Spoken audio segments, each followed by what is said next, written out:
dia a todas as pessoas presentes, com a presença também da vereadora Juliana Cardoso, da vereadora Patrícia Bezerra, da vereadora Janaína Lima, de assessoras e assessores de diversos gabinetes e de convidados. Damos início a essa primeira reunião extraordinária virtual da Comissão de Defesa dos Direitos da Criança e do Adolescente. E hoje vamos falar de luto, de dor, de despedidas, um assunto importante em todos os tempos, mas mais ainda nesses dias de hoje, em que a gente convive com perdas, fala de perdas todos os dias.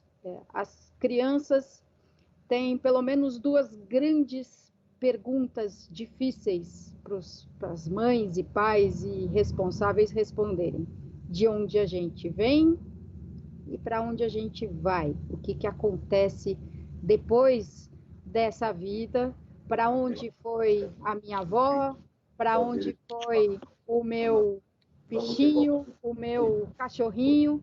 Às vezes, as mães e pais usam alguns códigos, alguns subterfúgios, a vovó foi viajar, o cachorrinho foi para a fazenda.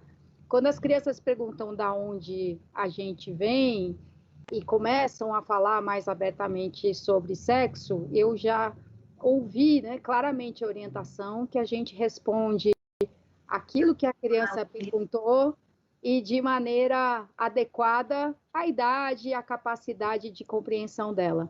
E a gente acaba falando ainda mais disso, dessa dificuldade histórica ampla de conversar sobre sexo com quem quer que seja, e mais ainda com adolescentes e com crianças, e sobre o luto a gente mal fala.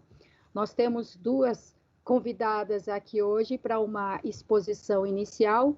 Antes de apresentá-las propriamente e de passar a palavra para elas, pergunto para as vereadoras presentes se querem fazer alguma fala inicial. Pela ordem, presidente. Vereadora Patrícia Bezerra. Eu só queria parabenizar a senhora pela condução, pela temática, porque eu acho que é extremamente pertinente a gente discutir isso no momento que a gente está vivendo. Nem sempre, eu não tenho mais criança, mas elas já foram crianças, e não é fácil falar desse tema, não é extremamente complexo a criança entender o luto, compreender o luto, e eu acho que a gente tendo essas informações, a gente orientar não só os familiares de amigos, mas também a população sobretudo a mais carente, né? Sobretudo a mais necessitada do município. Então, a gente também pode fazer uso da TV Câmara para difundir e dar capilaridade para as informações que a gente vai discutir aqui, mas parabenizo pela sinceridade, presidente. Obrigada, vereadora. Pergunto se as outras vereadoras gostariam de fazer alguma fala inicial ou se preferem se manifestar mais adiante.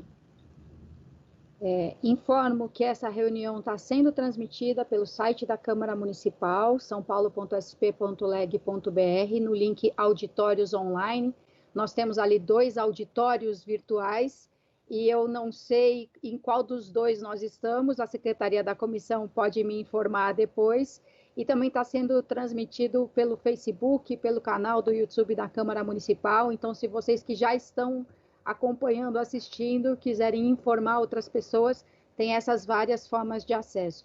Vamos passar, então, para a apresentação da primeira das nossas convidadas, é a Cristiane Uchoa Pinheiro, membro do CRP, psicóloga pela Universidade Anhanguera de São Paulo, membro do NIPED, Núcleo de Intervenções Psicológicas em Emergências e Desastres, e facilitadora em mediações de conflito na prática da justiça restaurativa. Me informa aqui a secretaria que nós estamos no auditório virtual 1. Então, gostaria de convidar a doutora Cristiane Pinheiro, então, para a sua fala, para a sua apresentação. Muito obrigada pela sua presença aqui hoje. Bom dia a todos. eu gostaria de agradecer a oportunidade de discutir um tema tão importante com todos presentes, e principalmente gostaria de, nesse momento também, com todo o meu respeito a todas as famílias que estão enlutadas nesse momento, né? Não só em São Paulo, mas como todo o Brasil. A gente tem um número muito alto de pessoas que vieram a falecer por conta do Covid, e não só por conta do Covid, né? Os outros lutos também continuam acontecendo e são bastante afetados, né, pela situação do Covid. Tivemos todo o nosso dia a dia alterado por conta da pandemia, e o tema luto é um tema que está presente a todo instante, nas nossas casas, aonde a gente, com as nossas famílias, né? As crianças de alguma forma já perceberam que está acontecendo alguma coisa, mesmo que a gente não fale para elas a respeito do luto, de morte, mas elas já estão percebendo, né? Com a mudança, com a privação das suas atividades, e tudo isso é luto. E aí a gente vai falar um pouquinho disso hoje a respeito. Queria também agradecer a oportunidade de estar dividindo esse tema com a doutora Valéria, que é uma pessoa extremamente importante na temática, né, e é pioneira também no assunto. Eu já posso dar continuidade? Sim. Sim? Sim. A minha fala vai se dar um pouquinho de introduzir, né, o que é o luto, né, como que as pessoas entendem esse processo. Quando a gente pensa no tema luto, várias coisas vêm à nossa cabeça, e eu acho que é importante a gente pensar sobre o que vem à nossa cabeça, né? Porque quando a gente fala de luto, a gente não está falando só de morte, a gente está falando de perdas significativas no nosso dia a dia. Pensando no contexto da pandemia e pensando também nas crianças e nos adolescentes, né? Houveram várias perdas e vários rompimentos de vínculos, né, nesse processo todo, porque o luto é isso, é rompimento de vínculos, é perca de alguma coisa que significava muito para nós, né? Então, quando tivemos a notícia que deveríamos fazer o nosso isolamento, que algumas atividades não poderíamos mais fazer, a gente fica pensando como que cada criança e cada adolescente recebeu isso dentro do seu contexto, dentro da sua família.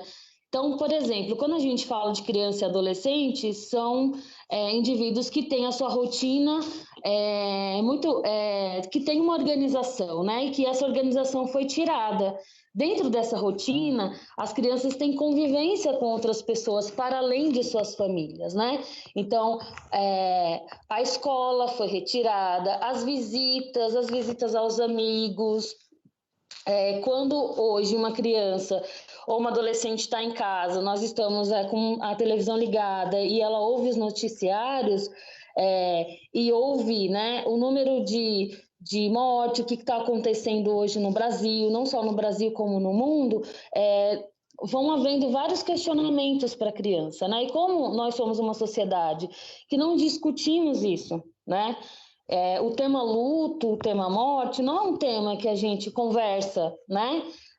Nos nossos encontros familiares, no nosso dia a dia, né? Então, um desafio muito grande hoje é falar com as crianças sobre o tema, porque não só porque o tema é complexo, mas por conta que estamos todos afetados também, né?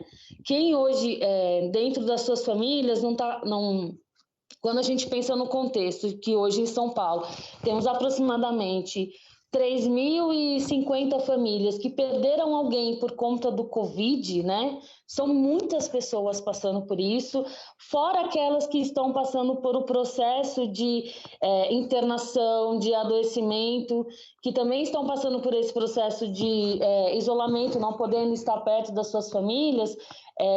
E como é que a gente fala de morte nesse momento para as crianças, né? Eu acho que um caminho muito importante quando a gente vai falar de luto é a gente falar de afeto também, né? Porque o luto ele só se dá quando eu tenho afeto pela pessoa ou por algo que eu perdi. E quando a gente fala de luto, a gente está falando das perdas concretas, que quando há a morte real, e das percas simbólicas, que são aquelas percas que, como por exemplo, não poder ir para a escola, que é um luto também, não poder ver os amigos, não poder sair para brincar, não sair para viajar, fazer outras atividades. Hoje, quando a vereadora falou das crianças que sofrem alguma privação, das crianças mais carentes, né? A gente fica pensando também como que está o contexto dessas famílias que já tinham algumas privações e que, por exemplo, perderam os seus laços afetivos escolares, né? Às vezes elas têm... a escola é um ambiente seguro, acolhedor, em muitos aspectos, e hoje essa criança está tendo que se privar disso e tendo que conviver dentro de um lar que muitas vezes não tinha condições de acolher nesse momento, e muito menos para falar sobre luto, sobre morte. Eu tenho tido uma certa preocupação de como que os adultos... Só um minutinho. Os adultos têm levado até as crianças esse tipo de informação, como que tem falado, né, se comunicado com elas. Porque quando a gente fala de luto, quando nós estamos enlutados, nós temos alterações emocionais e no comportamento, né? Então, como a criança não sabe expressar o que ela está sentindo ou entendendo muitas vezes o que está acontecendo, ela manifesta isso no seu comportamento. Às vezes um comportamento mais agressivo, às vezes um comportamento mais choroso, às vezes destruindo, né, objetos, mais arredio, com alterações no sono, na sua maneira de se comunicar com o outro, né?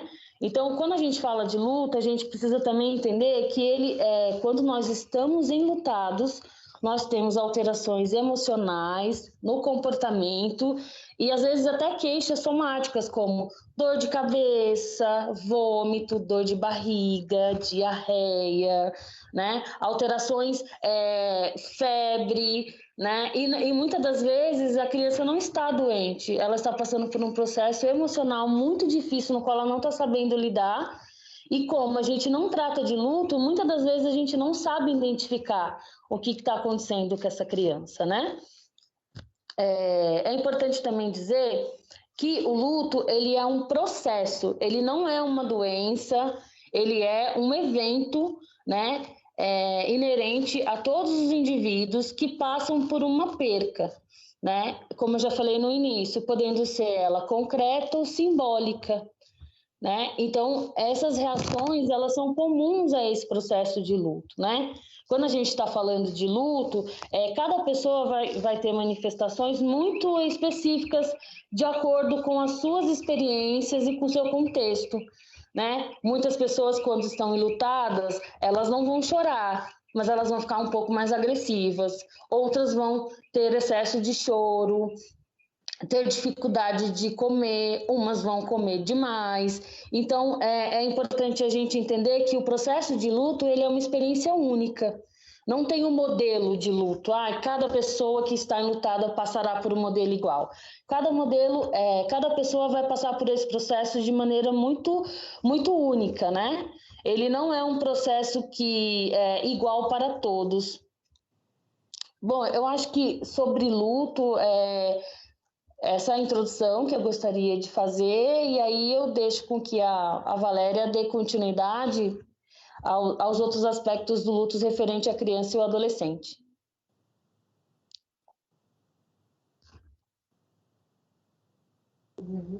Tá bom, muito obrigada, doutora Cristiane.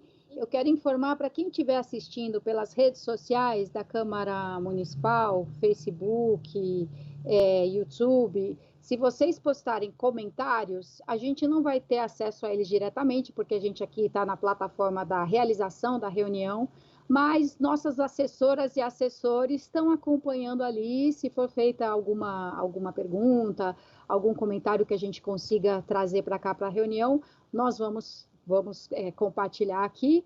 E tem também um número de WhatsApp da nossa assessoria, que está recebendo comentários, perguntas. Aliás, desde ontem já chegaram algumas pessoas já se inscreveram antecipadamente para falar, então a gente também vai ser porta-voz aí dessas participações do público.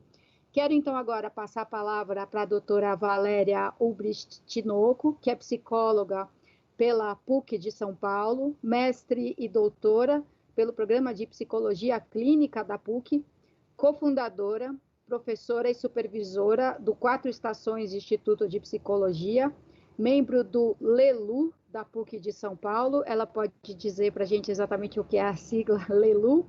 Ela foi integrante de 1996 a 2013, especialista em psicoterapia breve pelo Instituto Sede Sapiente, coautora do livro O Dia em que o Passarinho Não Cantou e co-organizadora do livro Luto na Infância, Intervenções Psicológicas em Diferentes Contextos, entre outras coisas. Quero passar, então, a palavra agora para a doutora Valéria Tinoco.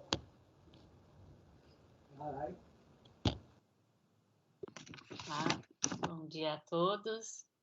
Muito obrigada, Soninha, obrigada pela presença de todos aqui. A primeira coisa que eu pensei com esse convite é de uma satisfação grande de ver esse tema, né, sendo discutida na esfera pública. Eu acho que é bastante importante, né, e aí a gente vai conseguindo ter uma abrangência maior do assunto para toda a comunidade, e nesse momento é realmente muito importante. Então, eu parabenizo pela iniciativa. Para explicar o que é o LELU, LELU é a sigla para Laboratório do Estudo sobre o Luto. Ele é da PUC de São Paulo, é um laboratório pioneiro no Brasil, de estudo sobre o luto, e foi lá que eu iniciei a minha carreira, não é, com esse tema. Aí já há quase 25 anos, ele existe desde 96, né? Então, ele existe, é bastante atuante na pesquisa.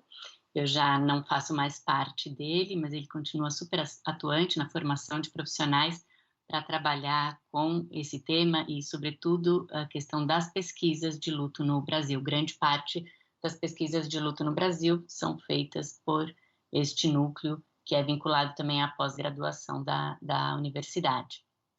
Então, bom, eu sou psicóloga, eu tenho, né, esse tempo que eu disse, né, 25 anos de experiência no trabalho com luto, com perdas, né, sempre trabalhando com formação e rompimento de vínculos, né. É um prazer conhecer a Cristiane, nunca tinha conversado com ela, conhecer ainda aqui virtualmente. Então, eu vou falar um pouquinho sobre o processo de luto, e aí depois eu acho que, né, com muito prazer posso responder as perguntas, e aí a gente vai discutindo, né?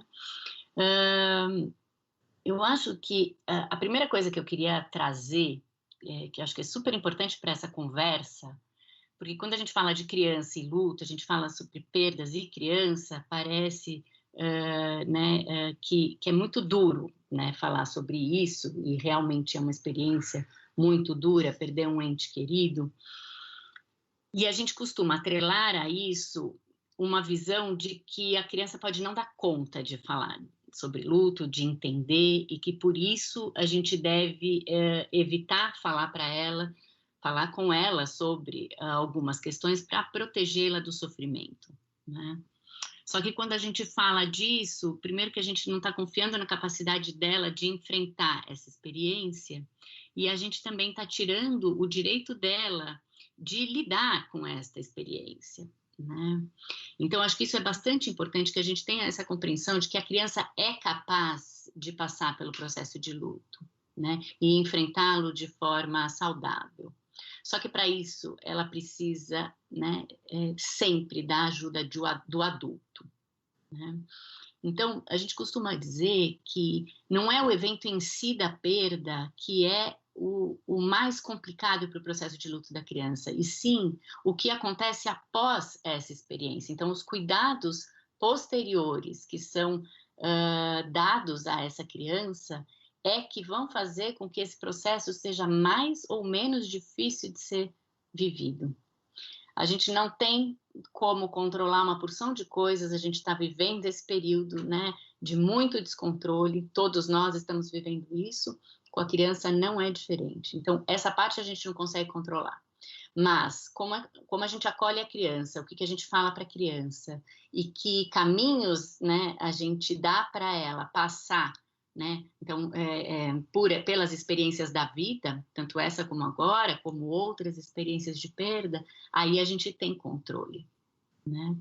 Então, muitas pessoas ficam impactadas e paralisadas pela experiência da criança, na dor, e acham melhor não fazer nada porque é muito difícil viver isso. Só que vai ser mais difícil ainda se houver essa paralisia e esse distanciamento da criança da experiência dela, né? Da verdade dela.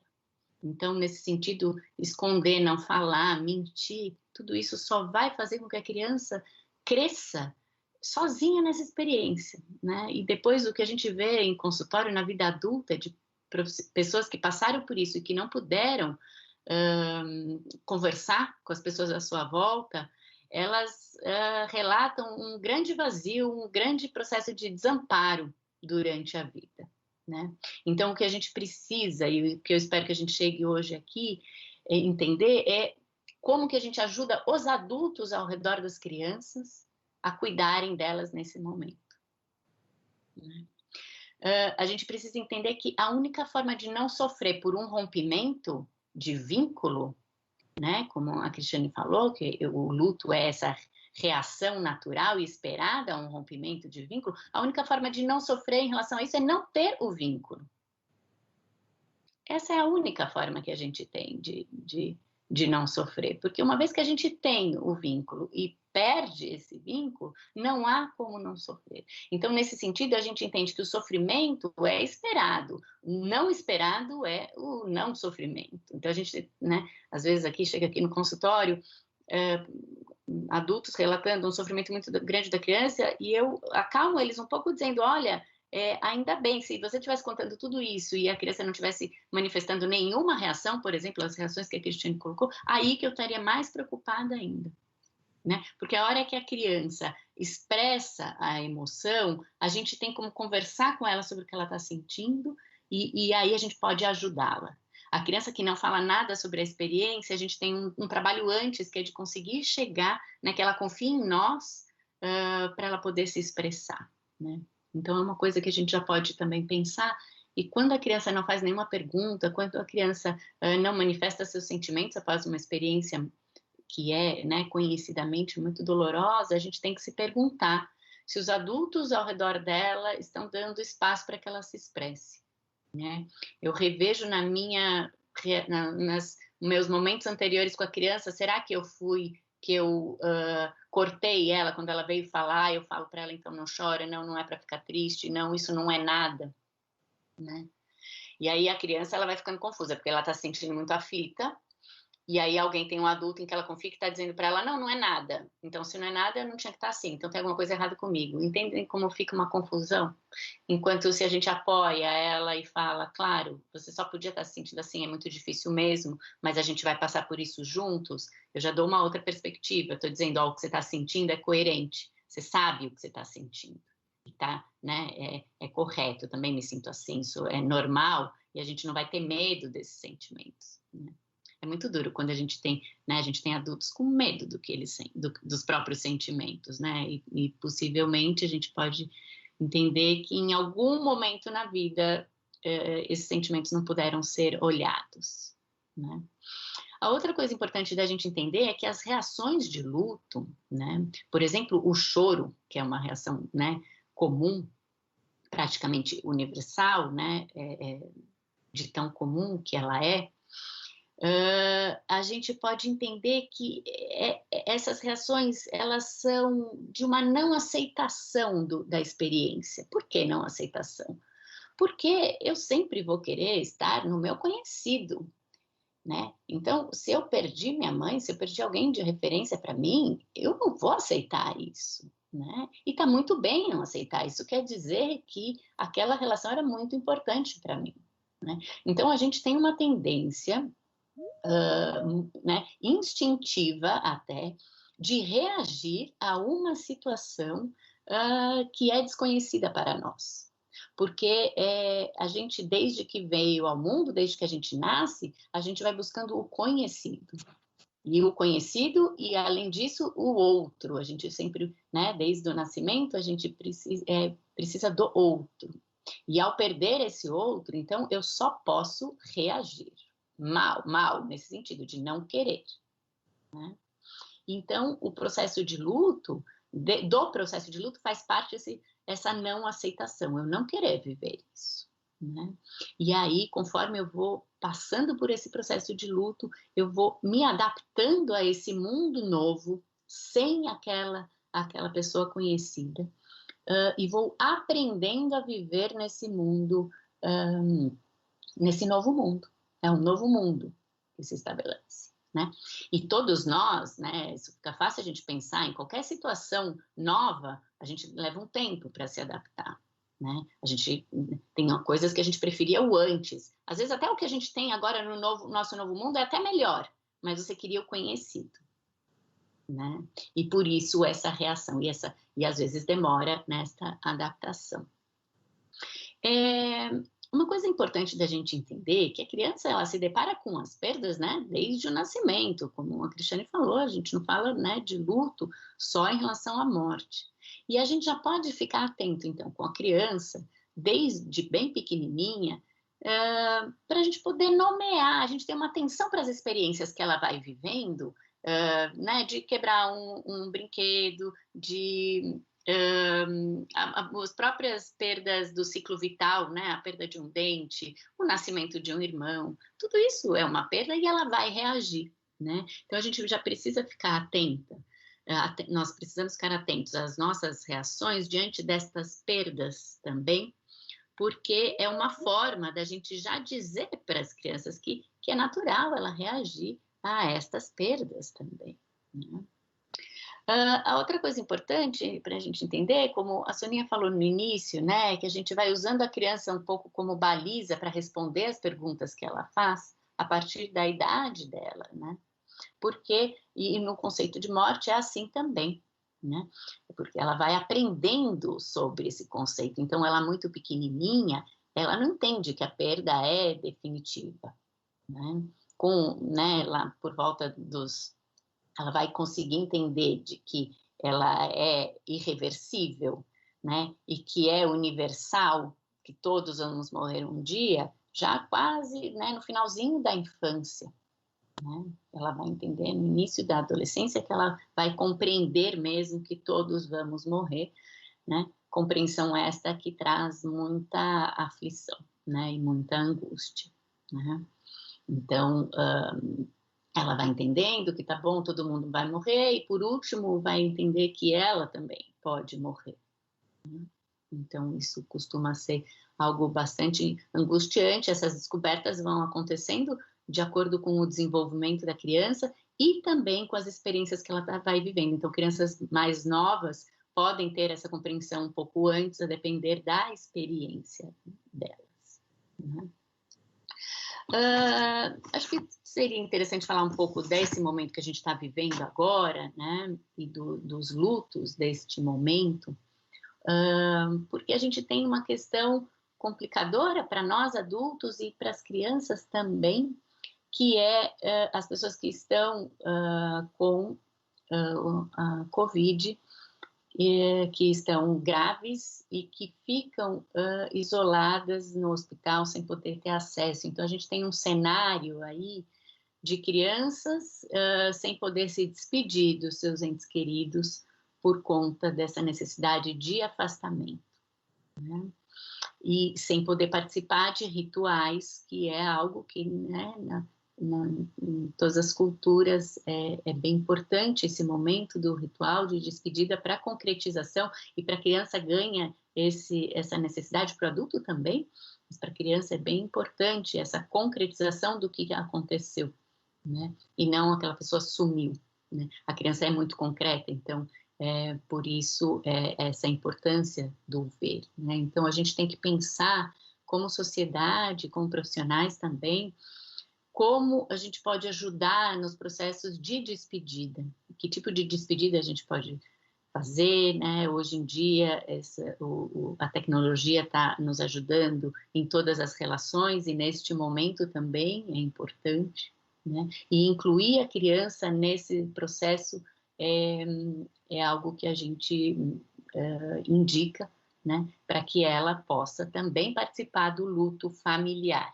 né? Acho que isso é algo bem importante. A outra questão, né, ligada a isso são as crianças que estão ficando sozinhas nos hospitais, elas doentes, né? Então, a gente tem relatos aqui no Brasil, não tenho dados ainda de pesquisa em relação a isso, sei de notícias de que em alguns hospitais elas estão acompanhadas e sei também que em alguns lugares elas estão desacompanhadas, né? Então, esse é um outro tema, né? Então, a gente pensando na própria mortalidade da criança, uma questão que traz bastante insegurança, e nesse contexto dela estar totalmente no desconhecido, sem uma figura de referência para ela, a gente pode esperar consequências bastante complexas para estas crianças, tá? Em estudos que foram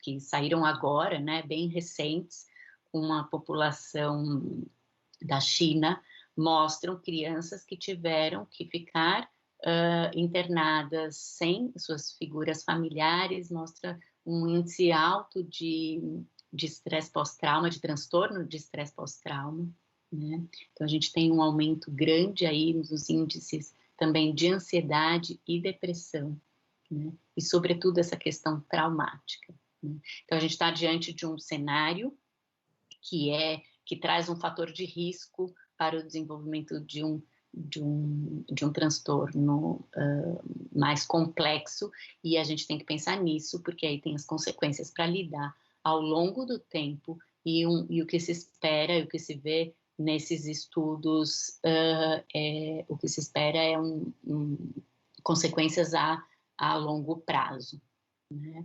Então, a gente volta a nossa atenção para os adultos que vão cuidar destas crianças, os adultos que vão receber estas crianças pós-pandemia.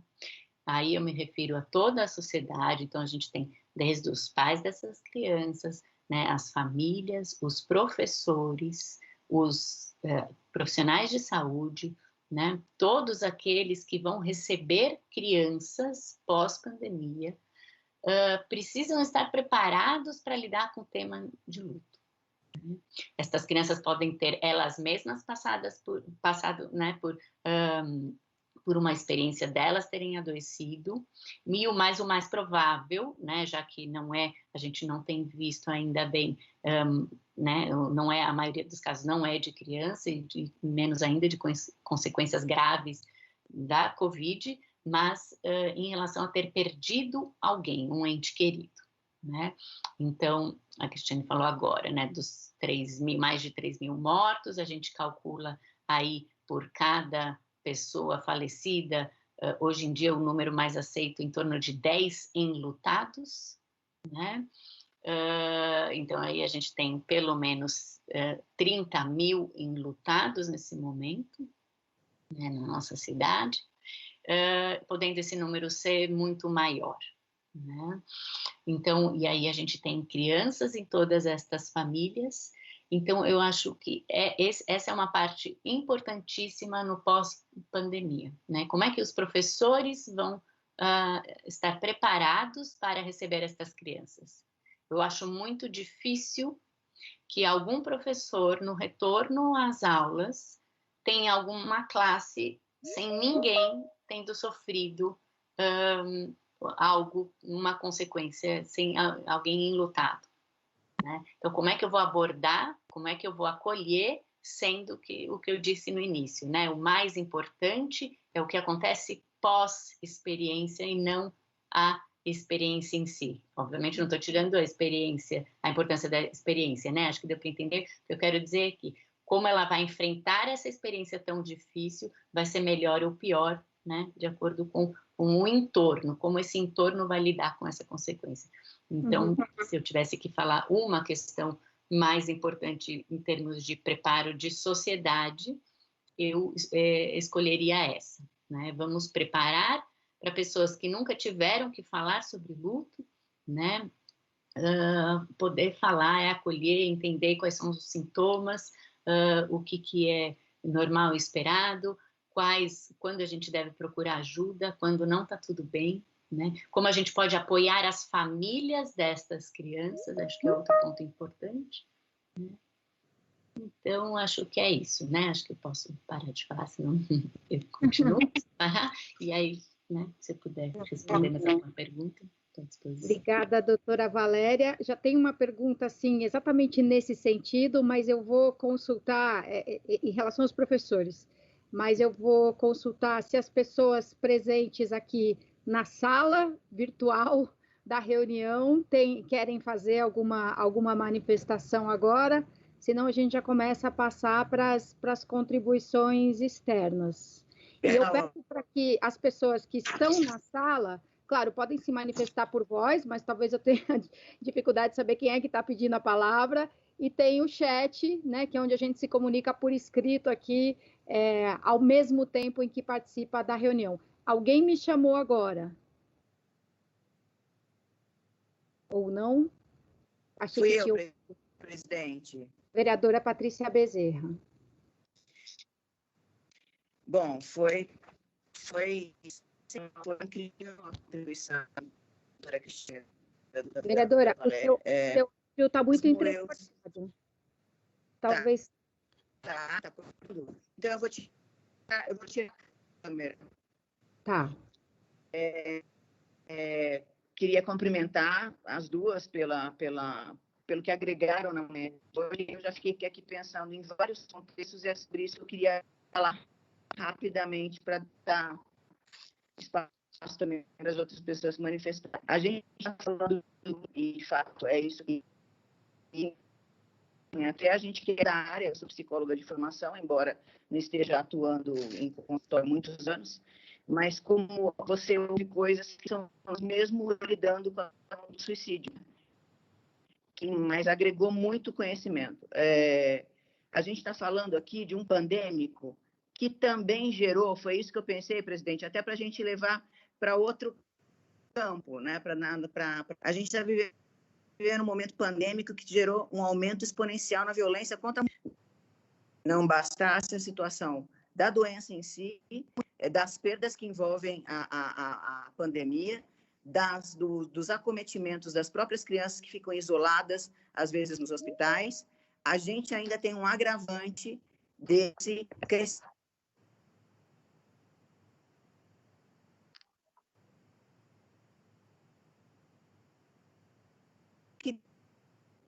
Vereadora, a gente perdeu uma parte do seu áudio. Deu para ouvir claramente até quando a senhora falou que está vivendo esse fenômeno crescente, né, da violência doméstica. O rompimento do vínculo que tem com esse abusador, com esse... Isso. Tomar uma atitude pensando no filho, pensando na que está em casa, pensando em poupar essa criança do sofrimento dela mesma, mas também eu vou gerar um outro sofrimento, e eu não quero fazer isso. Como que a gente pode lidar também, doutoras, do contexto da violência, da perda que ela envolve, num momento como esse, que eu acho que esse ponto também é gravíssimo.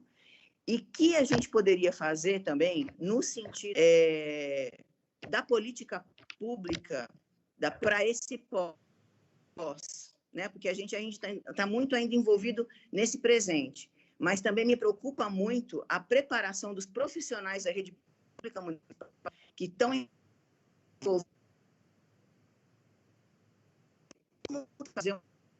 para uma pós. Vereadora, desculpa, a senhora precisa repetir de novo essa parte do como lidar com os profissionais. Acho que a senhora disse os profissionais envolvidos diretamente.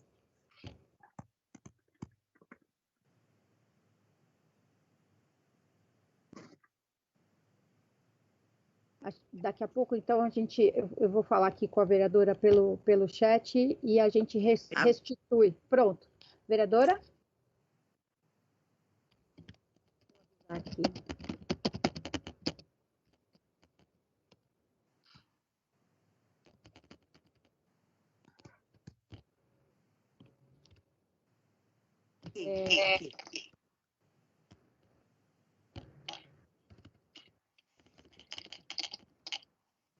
Acho que ela continua.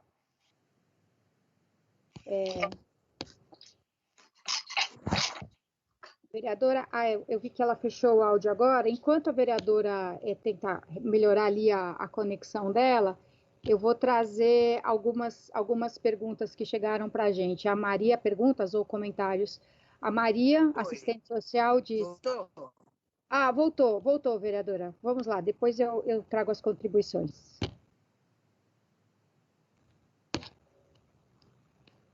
Pode falar, vereadora.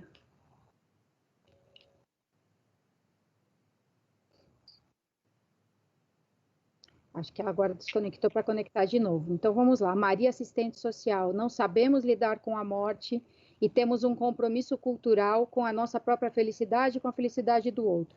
Agimos instintivamente na direção da eliminação da dor da perda de alguém ou da rápida recuperação de um amigo enlutado e não sabemos falar sobre o assunto.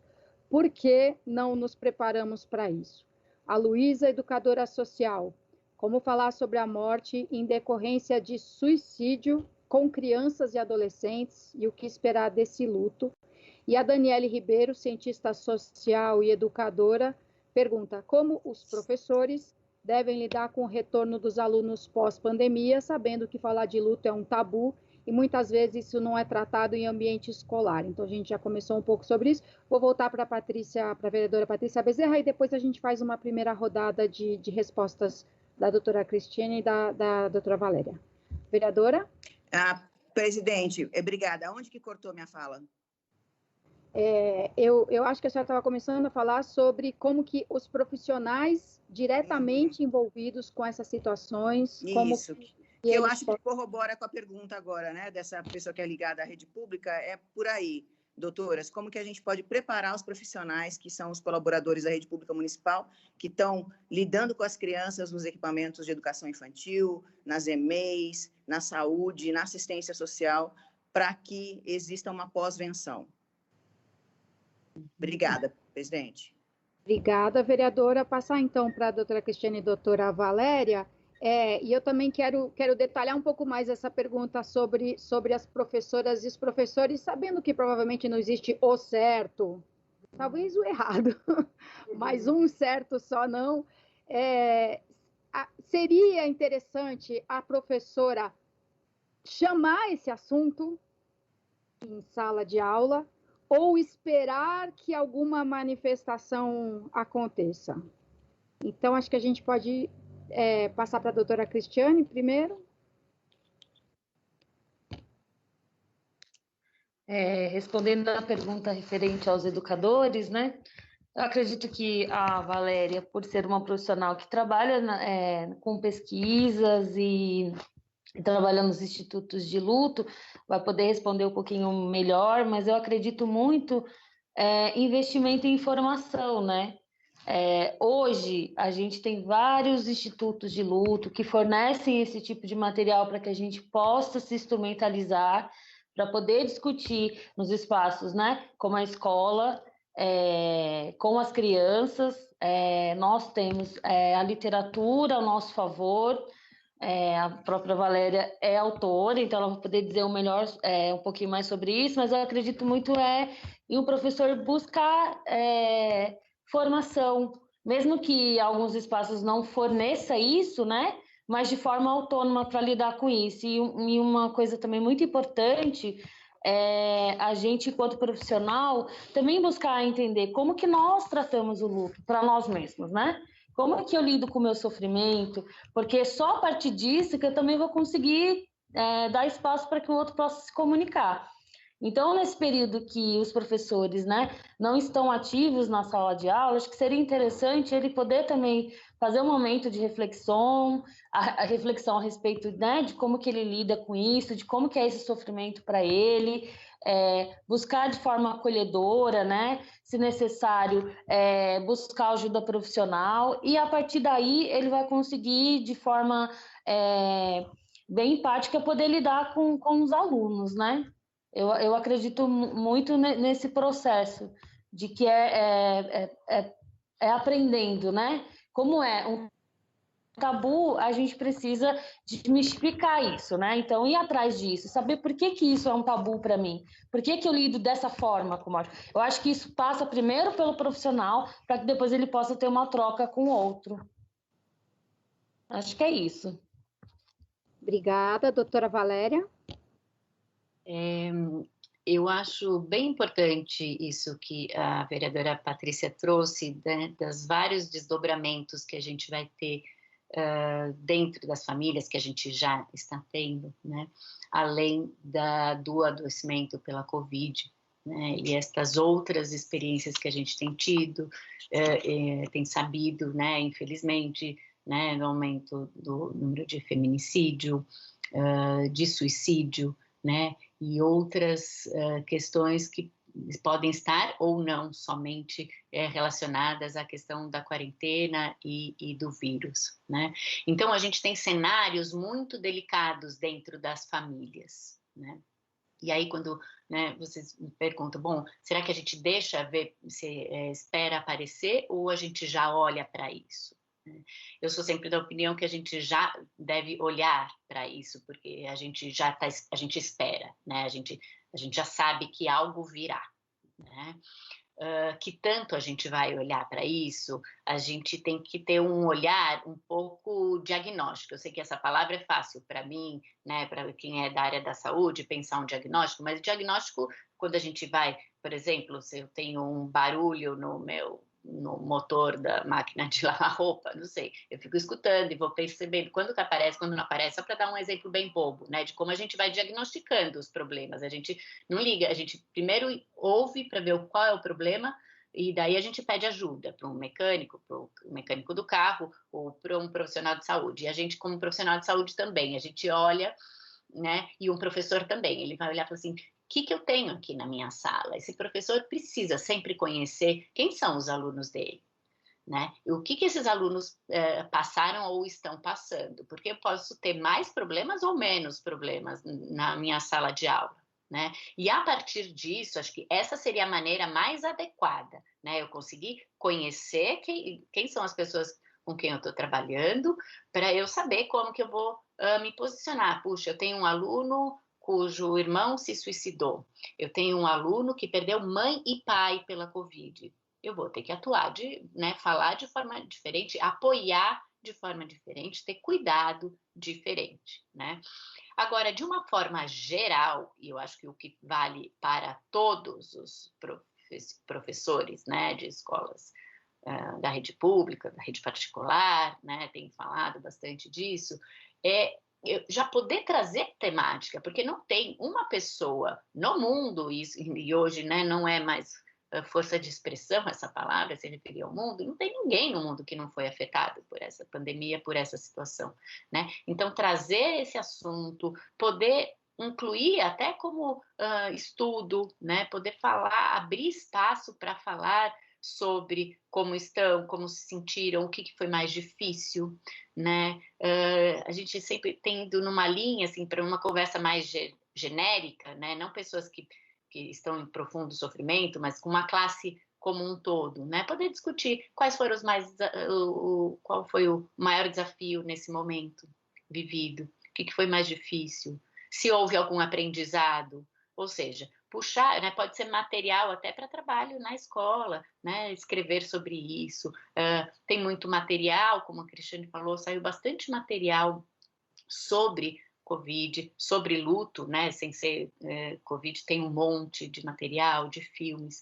Eu acho que é bastante adequado a gente se propor a discutir o tema. Não dá para como voltar para as aulas e fingir e falar de uma outra coisa, né, sem tocar nessa experiência, né? Então, eu acho que isso é bastante importante. E em relação a esses temas, esses outros temas, como a vereadora Patrícia trouxe, eu acho que é necessário um preparo ainda mais específico. Como é que a gente vai, como escola, apoiar uma família que a gente sabe que cuja mãe passa por uma violência familiar? A gente, como sociedade, tem essa responsabilidade, né? Acho que vocês atuam bem mais do que nisso do que eu, né? E sabemos que não dá para a gente querer que uma criança aprenda se ela está dentro de um contexto de violência familiar, né? Uma outra coisa que a gente tem que pensar é no cuidado dos professores em si, porque pode ser que eles mesmos estejam passando ou tenham passado por uma experiência também de perda ou de violência, perda e violência, e estejam enlutados, né? Então, como equipe de coordenação dos professores, como a equipe, os coordenadores dos professores, os diretores de uma escola, vão também abrir esse mesmo espaço para os professores. E se a gente não faz isso em cadeia, a gente não consegue chegar na criança. Como eu falei, a gente tem que cuidar dos adultos. Então, eu acho que, sobretudo para, né, para as diretorias de ensino, e aí tem, né, a hierarquia, é todo mundo cuidando de todo mundo aí em sequência, né? Tinha uma outra pergunta, né, em relação ao suicídio, né? Como falar sobre suicídio para a criança e para o adolescente? Essa é uma dúvida que as pessoas sempre têm, né? E muitas famílias optam por não falar a causa da morte quando é suicídio e dizer que foi um acidente, né? Quando a gente tem algum segredo em relação às causas ou circunstâncias da morte, isso vai reverberar de alguma forma na vida daquela criança e daquele adolescente ao longo da vida, porque os segredos, eles sempre aparecem em formas de segredo e aquilo não dito, e normalmente as fantasias que se tem a respeito dos segredos, elas podem ser mais complicadas do que a própria verdade, né?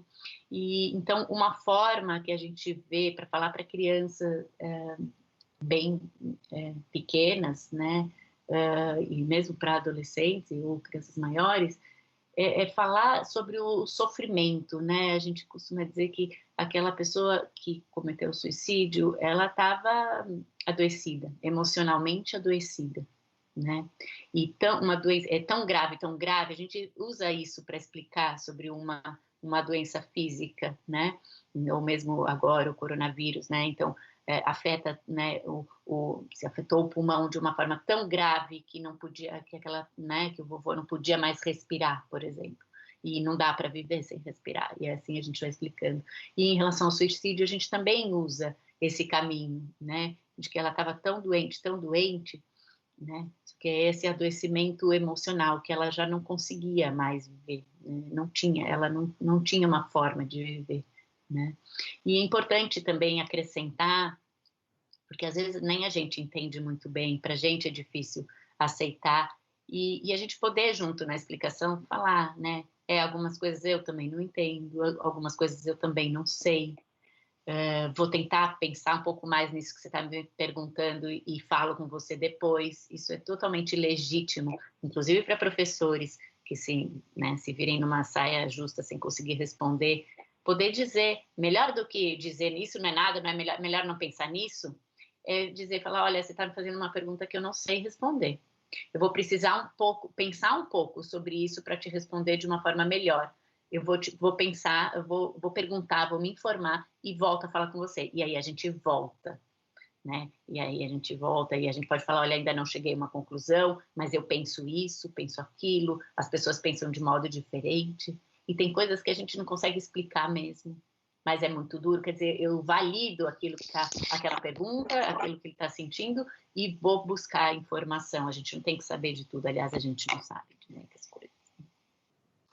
E eu acho que é importante também dizer que nesse processo de quando a gente está conversando com uma criança ou um adolescente sobre luto é a gente ser acolhedor e verdadeiro, né? Nem sempre a gente precisa ter a resposta certa, dizer algo que a pessoa vá se sentir melhor, porque às vezes ela não vai, mas às vezes um abraço, um carinho, dizer para ela, a gente tá junto, eu tô aqui, é muito mais eficaz do que a gente ficar tentando achar uma resposta técnica ou uma verdade absoluta sobre aquilo, né?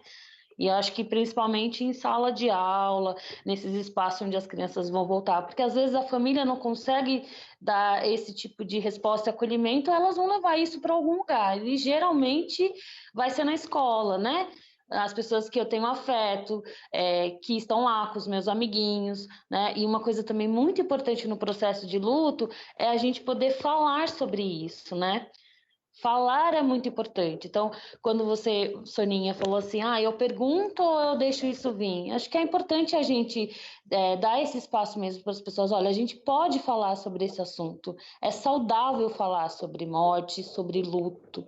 E é muito importante, né, no desenvolvimento da criança.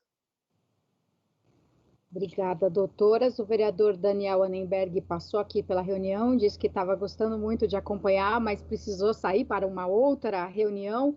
Eu tenho inúmeras outras perguntas ou comentários aqui. Deixa eu ver. A Paula Pagu diz, vocês não acham que precisamos ir além, vencer preconceitos que ainda temos em tratar de temas com as crianças sobre morte, doente e despedida, mesmo após a pandemia? E não estamos banalizando a morte com números para elas? Aí eu quero acrescentar um comentário meu e uma pergunta também.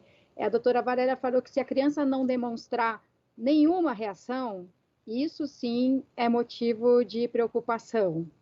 E, ao mesmo tempo que a periferia sofre, né, tudo agravado, tudo, mas às vezes lida muito mais com a morte do que as nossas crianças de classe média.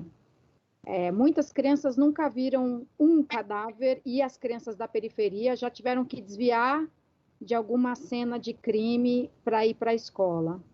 Então, se os pais perceberem isso, que a criança não está sentindo uma dor que seria normal dela sentir. Não, né? Tá banalizado, tá apática, né? E aí, como é que a gente faz para permitir que isso venha à tona? Então, essa é uma pergunta minha. O Jefferson, que é assessor na Câmara Municipal, pergunta se não existe nenhum projeto do poder público para acompanhamento psicológico dessas crianças nas escolas, e principalmente nas periferias, no período pós-pandemia, até porque isso também, as famílias com renda podem pagar uma terapia, e as famílias sem renda têm isso, assim, como uma extravagância, praticamente, né? Então, essa pergunta é para a gente também, vereadoras e vereadores, né? Como é que a gente pode pensar nesse acesso a um acompanhamento psicológico muito mais amplo do que hoje? E o João Santo, da assessoria do vereador Polici Neto, ele fala, antes de falar sobre luto, eu gostaria de, se possível, abordar a questão da vida, independentemente de ser centro ou periferia, onde culturalmente a gente não está acostumado a obedecer regras, portanto, o distanciamento social tão baixo. Resumindo, se não conseguimos abordar a vida, como abordar o luto com esse quadro cultural tão deficiente que vivemos? Acho que as doutoras já podem falar, enquanto a gente vê se chegar mais alguma coisa. Começamos na mesma ordem sempre. Doutora Valéria depois, doutora Cristiane agora.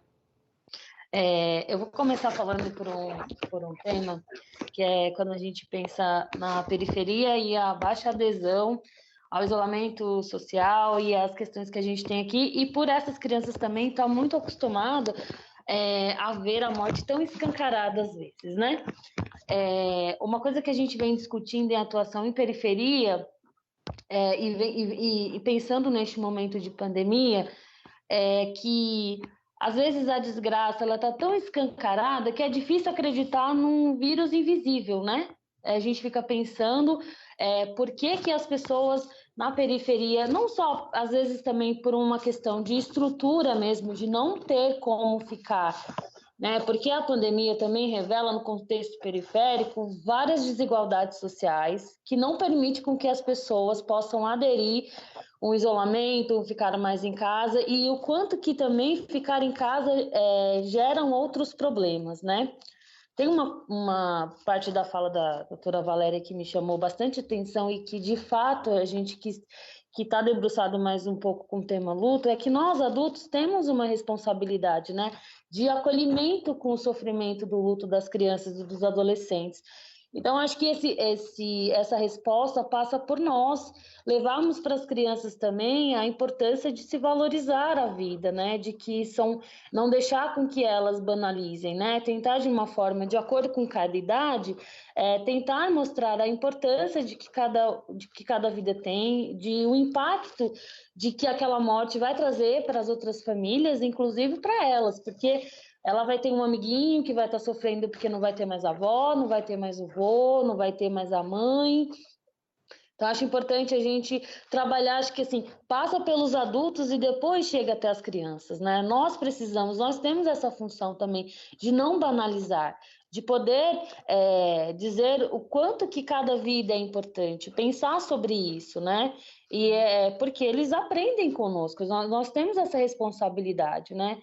Então, pensando nisso, e pensando em periferia também a respeito da saúde mental, muitos profissionais em termos periféricos têm desenvolvido projetos para dar conta dessa demanda, né? Eu, particularmente, faço parte de um coletivo que chama Psicólogas Periféricas. A gente tem pensado em estratégias de como levar a saúde mental para as pessoas, né? Acessibilidade a isso, a gente tem pensado sobre isso, né?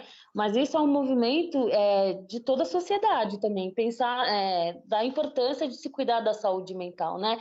De não banalizar sofrimento, de não ficar medindo quem sofre mais de quem sofre menos, fazer dentro daquilo que é possível, dentro dos nossos territórios, promover saúde mental para as pessoas, né? Isso falando muito em nome da minha profissão. Eu acho que é isso, passo a palavra para a doutora Valéria. Obrigada. Obrigada, Cristiane.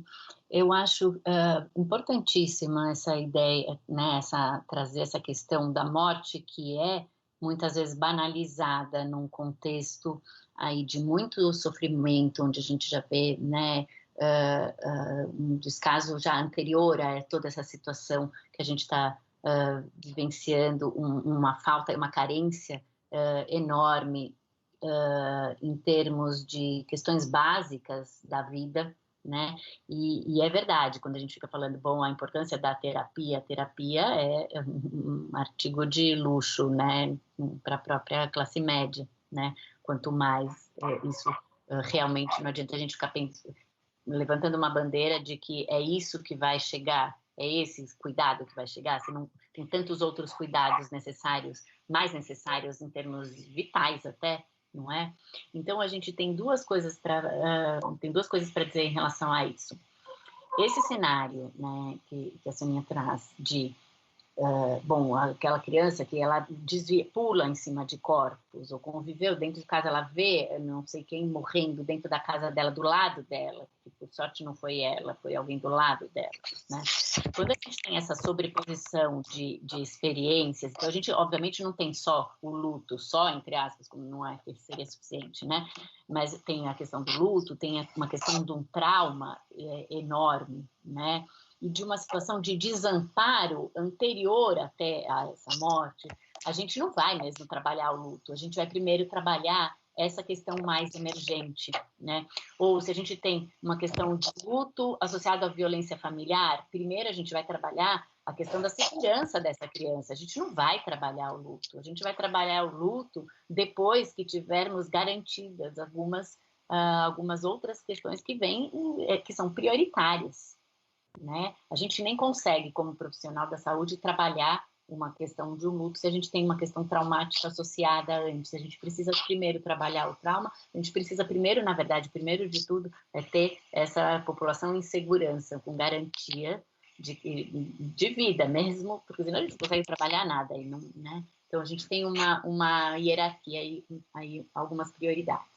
E a outra coisa que eu acho que a gente tem que pensar é como é que a gente chega, como é que a gente trabalha a questão, se a gente não consegue trabalhar aspectos da vida, quanto mais trabalhar o luto, né? E o João, né, assessor do policinético, fala para o policinético que a gente estudou na mesma escola, de criança.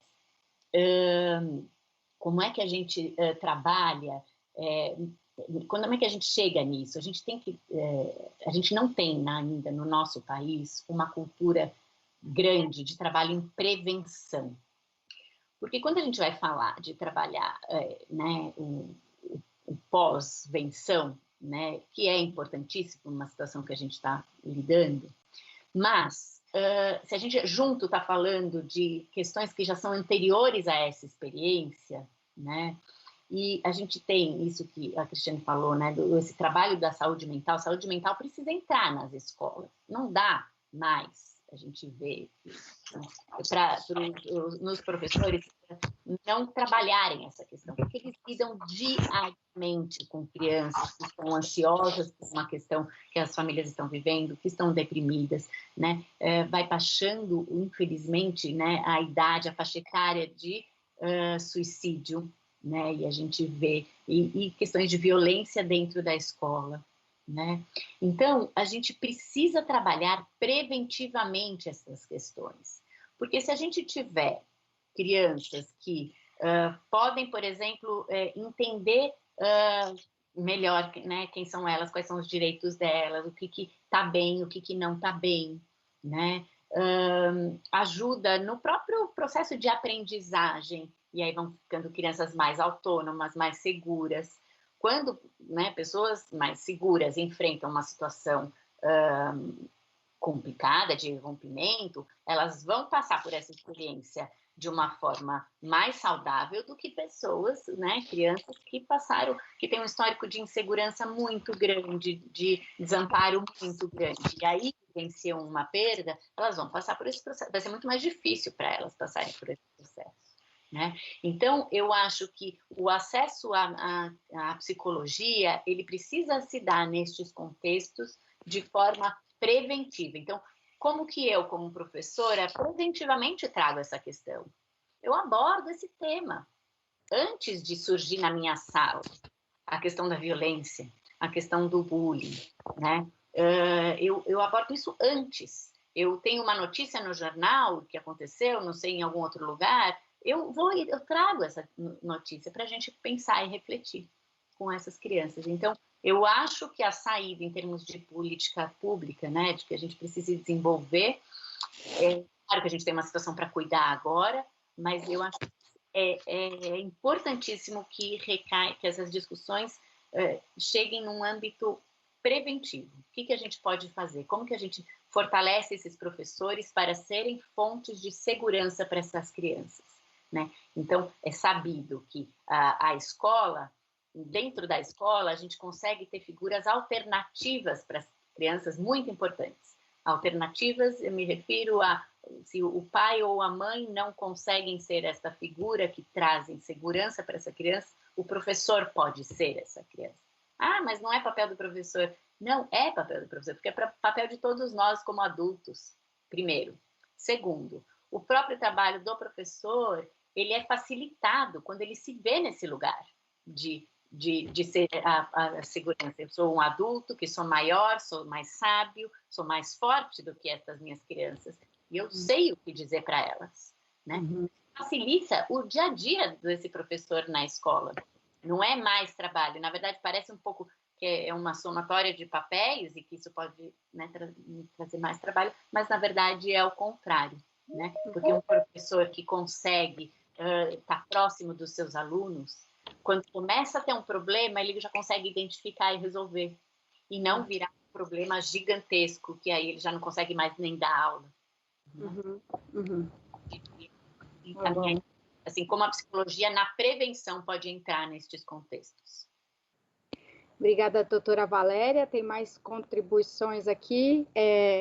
Eu falando agora como mãe, como educadora de educação infantil, que é a minha formação original, eu fiz magistério no ensino médio, ou mesmo com as minhas lembranças de infância, quantas vezes um filme me ajudou, ou um livro.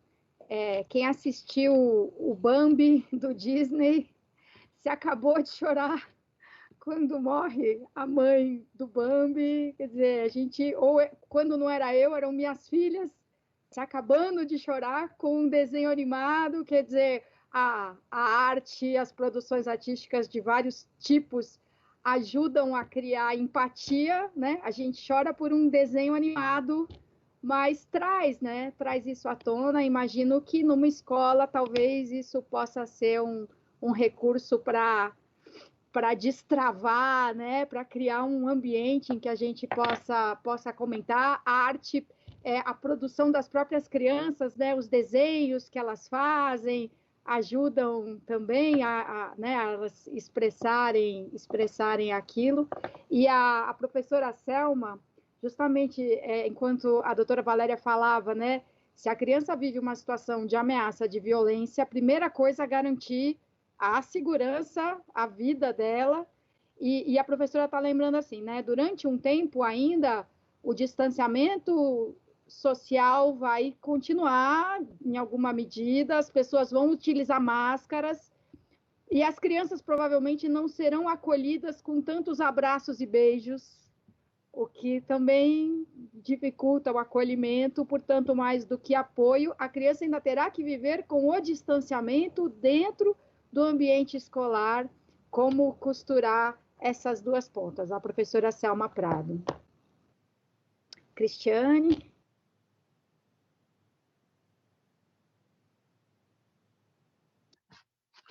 Bom, acho que como costurar, eu acho que vem bem na linha do que a gente já vem falando, né? Conversar com as crianças, falar sobre o assunto, né?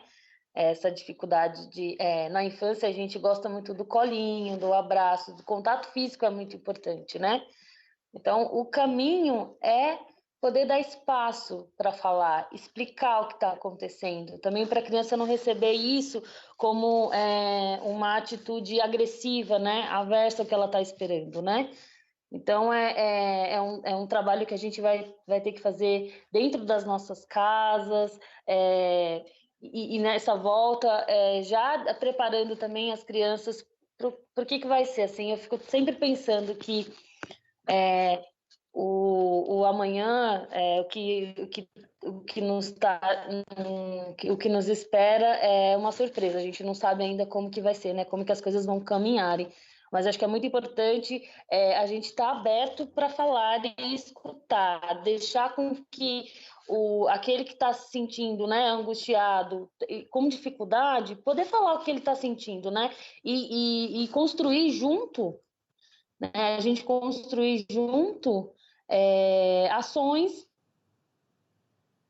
né? Eu acredito que seja um caminho, né?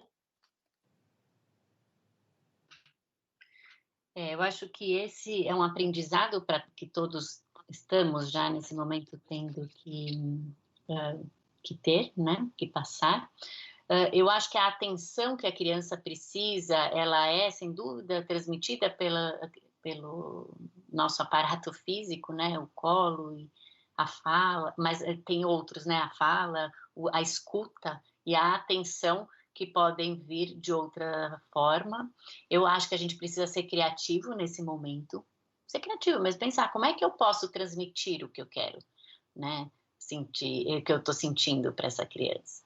E eu sou uma otimista em relação às relações humanas, tem que ser, né? Para trabalhar com isso, tem que acreditar nessa possibilidade de transformação. E eu acho que a gente tem esse chip, a gente já veio com esse chip de se adaptar a uma situação, né? Então, poder criar, né, nessa experiência, né, de quase 2 meses que a gente está de distanciamento, né, dei inúmeras aulas e tive, né, há mais de 20 anos eu dou um curso no Instituto Quatro Estações sobre luto, e é sempre presencial. A gente até nunca quis dar online porque a gente acreditava nessa presença. E aí começou uma turma nova que foi assim, não conheço as pessoas presencialmente. Falei, e agora, né? E aí essa coisa do, não é presente, não é presente, depois de terminar a aula eu falei assim, nossa, mas eu estou totalmente presente, né? E eu sentia dos meus alunos, e tá um grupo super bonito, as aulas continuam virtuais, a presença. Então, a gente vai desenvolvendo, e eu acho que a gente é rápido nessa adaptação, né?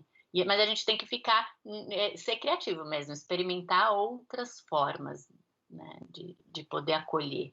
E eu diria que a escuta e a atenção são as nossas maiores ferramentas. Uhum.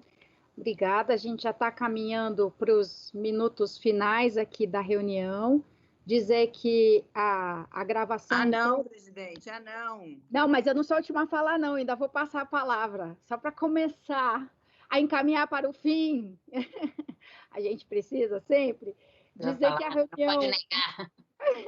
A reunião vai ficar disponível depois na galeria de vídeos, tem uma galeria de vídeos no site da Câmara, saopaulo.sp.leg.br/comunicação/multimídia/galeria de vídeos. Mas não precisa escrever tudo isso por extenso, não. Entrando no site da Câmara, acaba chegando lá. Já adiantar que o próximo tema da Comissão da Criança e Adolescente, até por um pedido, uma solicitação da ONG Criança Segura, vai falar de acidentes em casa, de acidentes domésticos, né? Infelizmente, existem muitas maneiras pelas quais a casa da gente não é necessariamente um lugar seguro, então ainda não tenho a data e hora dessa reunião, mas a gente vai divulgar sempre pelo mailing da Comissão da Criança. Se vocês não tiverem o e-mail de vocês cadastrados para receber os nossos informes e quiserem enviar, Crianca, se não me engano, se eu falar o endereço errado, vocês me corrigem, Secretaria da Comissão, mas que eu me lembro é crianca@saopaulo.sp.leg.br. E aí vocês não perdem nenhuma comunicação nossa, a gente pode inclusive compartilhar os links, né? O link dessa reunião. A minha última pergunta desculpem, o Felipe já me corrigiu aqui. Apaguem aquele endereço, guardem. crianca@saopaulo.sp.leg.br. Vocês podem mandar essa mensagem para pedir contatos, inclusive alguma informação que ficou faltando, ou para pedir para cadastrar o e-mail de vocês para receber os comunicados aqui da Comissão da Criança. Então, a minha última pergunta, até fiquei muito feliz de saber do Psicólogos Periféricos, que bom, vamos, depois manda mais informações para a gente sobre isso, e se vocês puderem, então, indicar quais caminhos pode ter alguém que não tenha um apoio, um professor, uma mãe, pai, um assistente social, dá para confiar em algo que apareça na internet? Como é que a gente consegue detectar?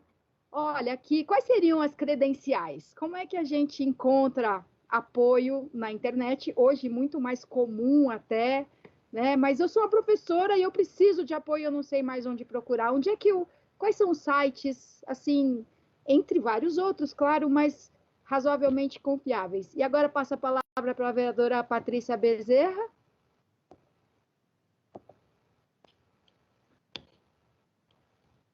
Bom, eu ficaria aqui o dia inteiro hoje, gente, se pudesse, porque realmente é muito bom quando é produtivo e quando acrescenta, né? Nem sempre as nossas reuniões são tão boas, entendeu? Vamos falar a real, né? Mas dessa vez eu acho que a presidente acertou em cheio, porque realmente a necessidade que a gente tem de ter mais sensibilidade ao tema, mais conhecimento e uma abordagem mais efetiva nas nossas redes, né? Não só na rede de proteção, mas também nas redes de atendimento à criança, nos nossos canais públicos, é vital. E a gente já tem essa cultura, né? Que o privado tem uma qualidade, o público já tem outra, e a gente acho que pode fazer uma diferença nesse sentido, romper com isso. Mas eu só queria colocar, para finalizar, presidente, a gente tem uma forma de ver a morte muito ocidental, né?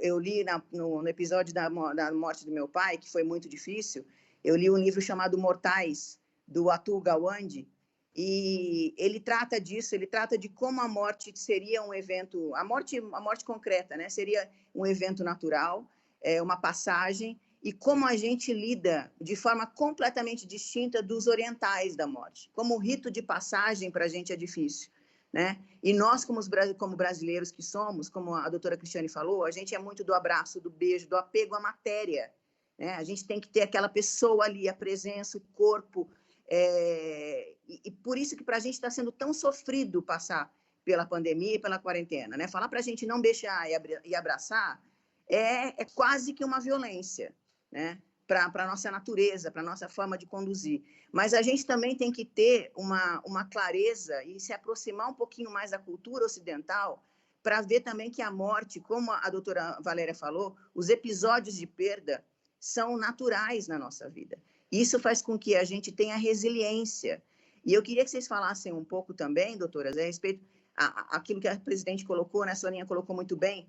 A gente, quando vive na periferia e tem que tropeçar no corpo que acabou de ser baleado, ou a gente não sabe se foi pela milícia ou pela polícia, enfim, você vai lidando com a vida de forma distinta, não é nem com a morte, é com a vida, né, de forma distinta. Isso provoca com que essas pessoas tenham uma maior resiliência do que os filhos das classes médias, das classes altas, que às vezes não passam pelas mesmas condições de vida, né? Eu não acredito, por exemplo, que as minhas filhas tenham a mesma resistência emocional que alguém que vive com privações imensas no decorrer do seu desenvolvimento infantil, de vida adolescente, de juventude, e que se torna um adulto que fala assim, ó, isso também não é o fim, né? Que supera eventos com mais facilidade. Os dados estatísticos disso que a gente tem de suicídio também tem um recorte socioeconômico, né? As pessoas que foram criadas, como o meu marido costuma dizer, com água de pera, leitinho de pera, têm mais dificuldade de enfrentar os eventos da vida. Foram mais poupadas ao longo da vida. E a nossa geração, a minha geração, foi uma geração que, de alguma forma, passou por alguns eventos e que superprotegeu os filhos. Então, a minha pergunta para vocês é, como que a gente torna esses eventos, e como a gente pode, não só na rede pública como educadores, mas como pais, não ter um cerceamento nas como que fala? Nas frustrações dos nossos filhos, dos nossos educandos, e na cultura que a gente tem de superproteção, para que eles tenham maior força de ego, maior força de resiliência para enfrentar os eventos da vida. Eu queria que você falasse um pouco disso. Existe isso? Existe a diferença? Não estou falando de indiferença quanto aos eventos traumáticos, porque é muito diferente você ter resiliência e você ser indiferente. Já vi tanto disso, isso aí, depressão é coisa, como eu já ouvi na vida, né? Depressão é coisa de quem não tem uma pia de louça para lavar, né? Tem gente que se torna insensível, mas qual que é a medida que a gente tem que ter, não só como nos nossos relacionamentos, mas também na rede pública, como educadores, como atendimento de saúde, como atendimento social, para que a gente não superproteja e que exponha as pessoas aos eventos naturais da vida com naturalidade. Como que a gente pode fazer isso? Obrigada, vereadora Patrícia Bezerra, vereadora que preside a Comissão de Saúde, também integra a Comissão de Direitos Humanos, assim como a vereadora Juliana Cardoso, que também é membro dessa comissão e que se inscreveu aqui também para fazer uma fala. Vereadora?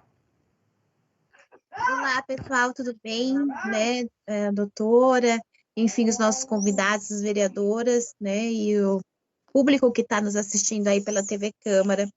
Acho que a gente está vivendo tantos momentos difíceis, como já foi falado aqui, e escutar, assim, o quanto é importante esse tema e as coisas que estão sendo feitas acalma um pouquinho a alma, né? Eu tenho perdido tanta gente próxima, e tenho ficado, às vezes, bastante chorona, né? Muito sentida com tudo, e muitas vezes a gente acha que não vai dar conta.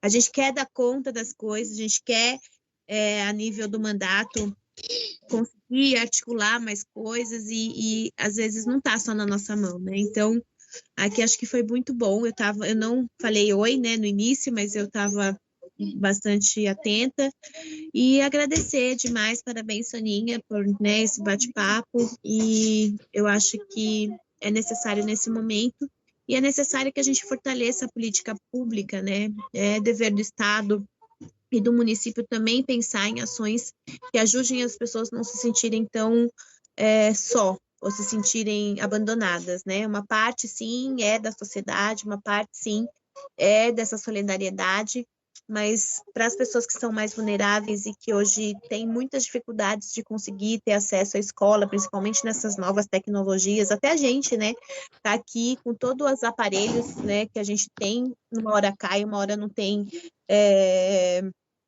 acesso.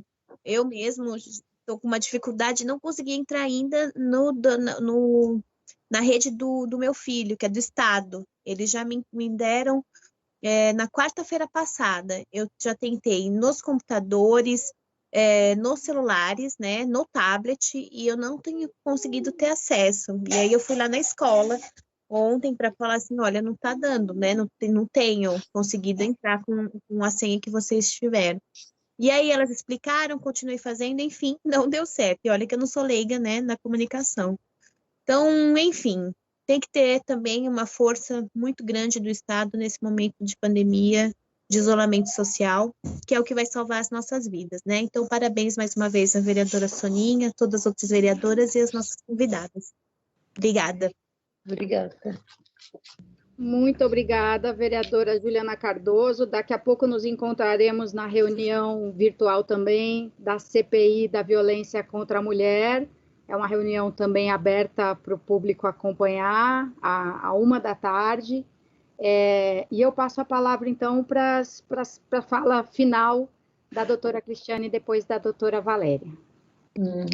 Primeiramente, eu queria agradecer pela oportunidade de ter participado com vocês e estar aqui falando com a grande maioria mulheres, né? Tem uma questão de gênero também bem grande, né? Quando a gente fala de luto, as mulheres estão mais abertas para esse tema, né? E quando a gente vai pensar também no contexto de pandemia, o quanto nós mulheres, a demanda ficou grande e pesada nesse contexto, né? Muitas das vezes, quando tem que se comunicar um luto, é nós que falamos, então eu venho aqui em nome das mulheres dizer que não está fácil, mas somos nós que vamos organizar a bagunça toda, né? Sempre foi, historicamente, né? Vamos ter empatia uma com as outras, né? As mulheres que têm um pouco mais de privilégio ajudem as que têm menos, e aí a gente vai fortalecendo a luta e tudo isso vai passar. A Soninha fez uma pergunta a respeito, né, de onde buscar fontes de segurança para poder se instrumentalizar a respeito do tema, né? Eu vou deixar essa questão para a doutora Valéria responder, porque eu sou uma aprendiz também, né? A doutora Valéria é uma profissional que está muito mais tempo na luta, né, na questão do tema luto, e ela é uma das autoras que eu uso como referência. Então, assim, ela não me conhece, mas eu a conheço porque eu leio as produções dela, acompanho, né, o Lelu, acompanho 4 Estações, então essas são as minhas fontes. Então eu faço uso delas, né, que são de minha confiança. Sobre o que a Patrícia também nos trouxe a respeito, né, de uma geração que não tem muita resiliência, que talvez nós, os mais velhos, tenhamos criado eles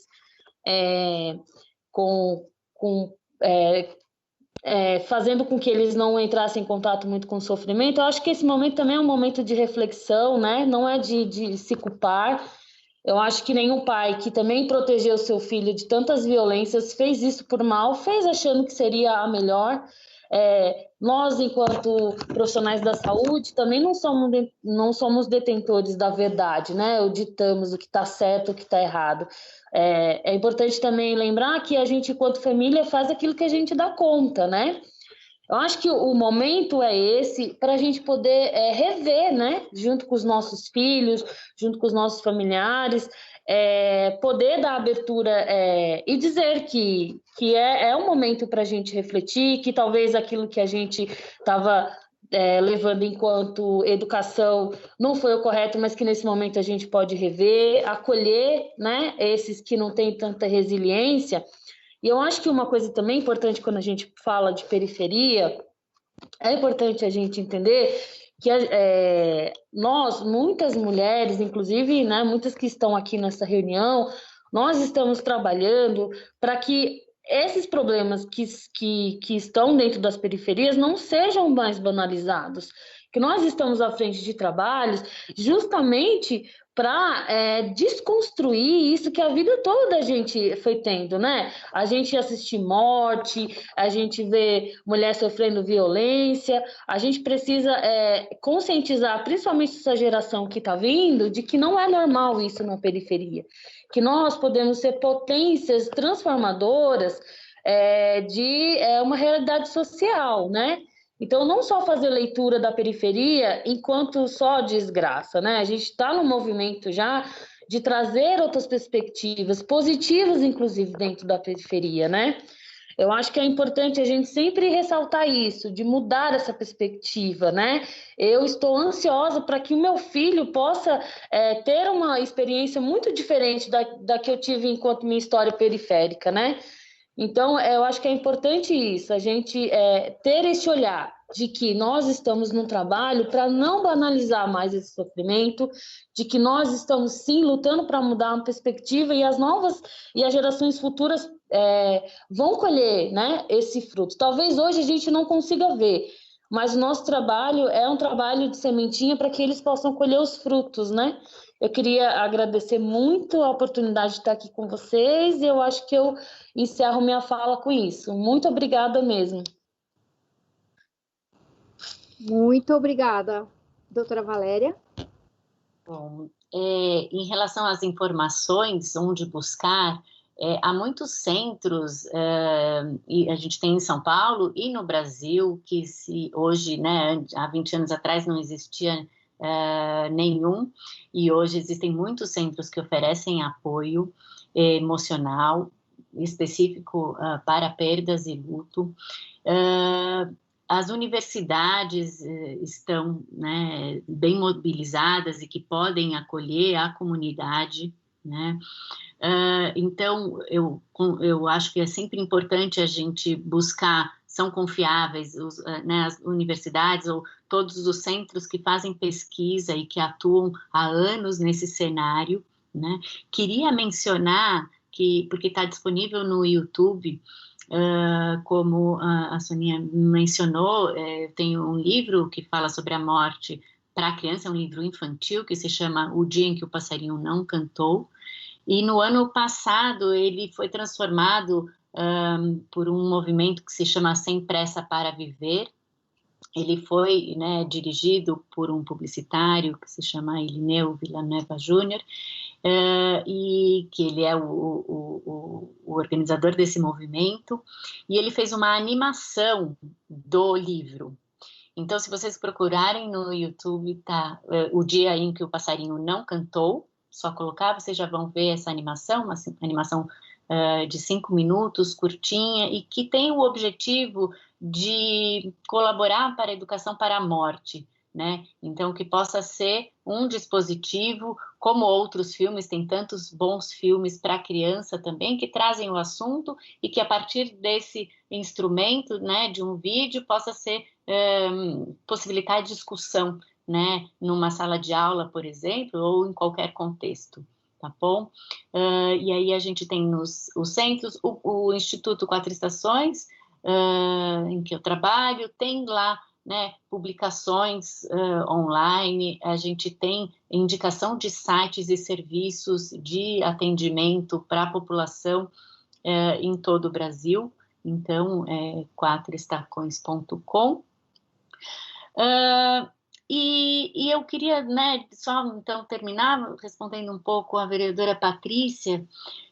Eu acho que tanto a superproteção quanto esse endurecimento diante das perdas, ambos são reflexos reflexo da insegurança que a gente vive enquanto sociedade, né? Então, eu acho que nesse sentido, o tema, né, de segurança pública, tudo que se refere a uma segurança física e emocional, precisa ser pauta número 1 de todos nós enquanto sociedade. As famílias que superprotegem os seus filhos o fazem porque a gente vive numa sociedade bastante insegura e que a sociedade em si não protege os indivíduos, então eu como família, se eu tenho condições, eu vou proteger. E aquele que, né, fica endurecido já e não reage porque já passou por tantas situações, fazem isso pelo mesmo motivo, porque a sociedade não os protegeu de tanta insegurança e é um mecanismo de defesa que a gente precisa ter, depois de viver 1, 2, 3, 100 problemas relacionados à minha integridade física. Eu não tenho, muitas pessoas não têm outra alternativa senão enrijecer para não reagir, porque senão elas vão sucumbir a essa experiência. Então, eu acho que num extremo e no outro extremo, a gente tem reflexo dessa questão da insegurança. Por isso que eu volto a dizer, na questão preventiva, quando a gente vai trabalhar com as crianças, tanto para dizer, olha, e com os adolescentes, né, não vamos tolerar nada, nenhum tipo de violência, né? A gente está trabalhando em prol de que não haja uma banalização ou me conformar com isso que é tão prejudicial e atenta contra a vida saudável, né? Então, a gente, no meio do caminho, a gente tem as pessoas que sofrem as consequências e conseguem sair dessas mais fortalecidas, que são essas resilientes, né? Mas realmente, se eu super protejo, eu também não estou dando condições dessa pessoa aprender a viver aquilo que ela está passando, né? E sair dela mais fortalecida, né? Mas eu justificaria ambas as pontas por essa questão da insegurança, né? Então, muito obrigada pela oportunidade, parabéns por a gente estarmos todos aqui reunidos falando desse tema tão importante, e, né, quando eu puder contribuir, com prazer, virei.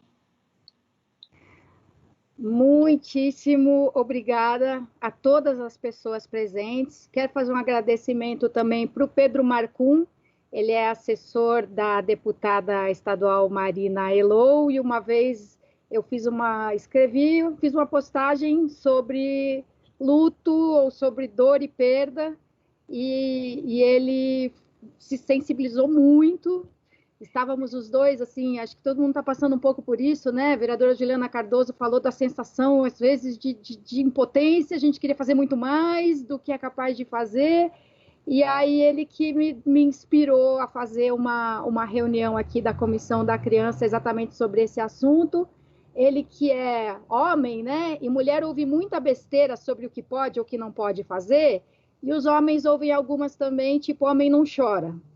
E aí depois vem lidar com essa dificuldade adicional na vida. Nós recebemos muitas sugestões de temas para as próximas reuniões da criança e adolescente, então já adiantei que um deles é acidentes domésticos, né? Os riscos que as crianças correm dentro de casa, e quem sabe a gente consegue fazer uma reunião incluindo aí 2 ou 3 temas para usar o nosso tempo da melhor maneira possível. Antes de terminar, eu vou tentar fazer uma coisa aqui que eu nunca fiz, que é compartilhar uma tela com o vídeo de 5 minutos do dia que o passarinho não cantou. Encontrei ele aqui facinho no YouTube. Eu vou tentar, eu não sei se vai dar certo, se vai entrar com som, mas se não, é bem fácil encontrar no YouTube, então já me despeço de todo mundo. Muito mais havendo a tratar, declaro encerrada esta reunião da Comissão dos Direitos da Criança, Adolescente e Juventude. Vamos tentar passar o vídeo.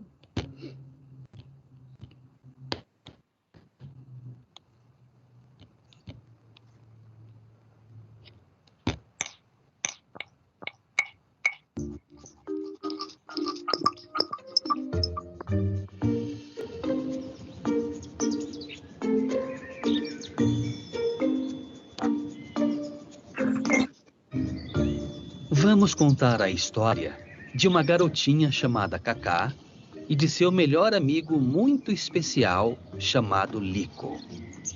Lico é um passarinho muito alegre e gosta de acordar Cacá todas as manhãs com o seu canto. Hora da aula, Lico! Vamos! Cacá e Lico adoram passar o dia todo juntos.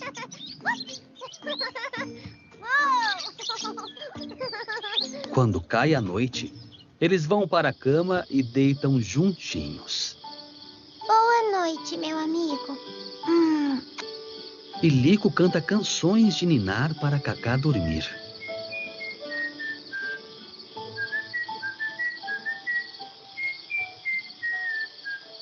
Certo dia, na saída da escola, Lico não estava esperando Cacá, como sempre fazia. Que passarinho mais chato! A gente tinha combinado de brincar depois da aula. Acho que ele não quer mais ser meu amigo. Nunca mais vou brincar com ele. Mas quando Cacá voltou para casa, levou um susto. O que aconteceu, meu amigo? Não tenho forças, Cacá. Ele tem uma doença muito grave. Como assim, doutor? Por causa dessa doença, o corpo dele não está funcionando muito bem. E essa doença não tem cura. Ele vai morrer? Eu sinto muito, Cacá. E naquela noite, Lico não cantou canções de ninar para Cacá dormir. E quando amanheceu, Cacá percebeu que seu coraçãozinho não batia mais. Lico, acorde, por favor. Chega de ficar doente e vamos brincar. O Lico morreu, minha filha. Mas ele não pode viver de novo, mamãe. Quando alguém morre, não vive de novo. Foi tudo culpa minha. Não, não foi culpa sua. Ele estava muito doente. Mas ele era tão bonzinho. Mas tudo que é vivo um dia vai morrer. Por que as pessoas morrem? Porque por algum motivo o corpo parou de funcionar. Pode ser que esteja muito velhinho, ou por causa de alguma doença que não tenha cura, ou até por um acidente grave. Pobre Lico. Filha, agora precisamos encontrar um lugar para enterrar o Lico.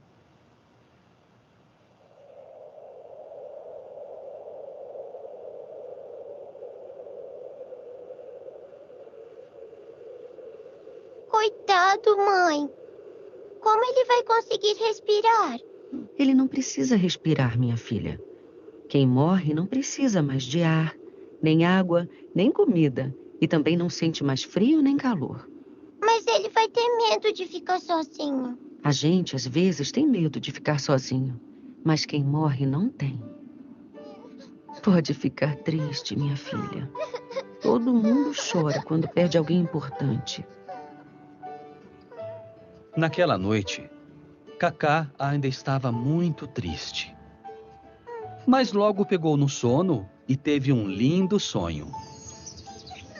Ela sonhou que brincava com Lico em um grande parque e os dois estavam muito felizes.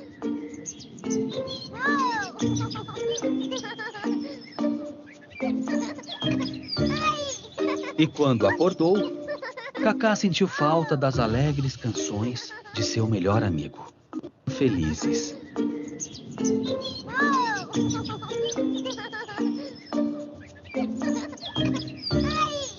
E quando acordou, Cacá sentiu falta das alegres canções de seu melhor amigo. E naquele dia, a caminho da escola, Cacá encontrou sua melhor amiga. Ganhou um abraço bem apertado e logo teve uma surpresa. Ela percebeu que as árvores estavam repletas de passarinhos e que o fato de Lico ter sempre um lugar especial em seu coração não a impediria de fazer novos amigos e se divertir com eles.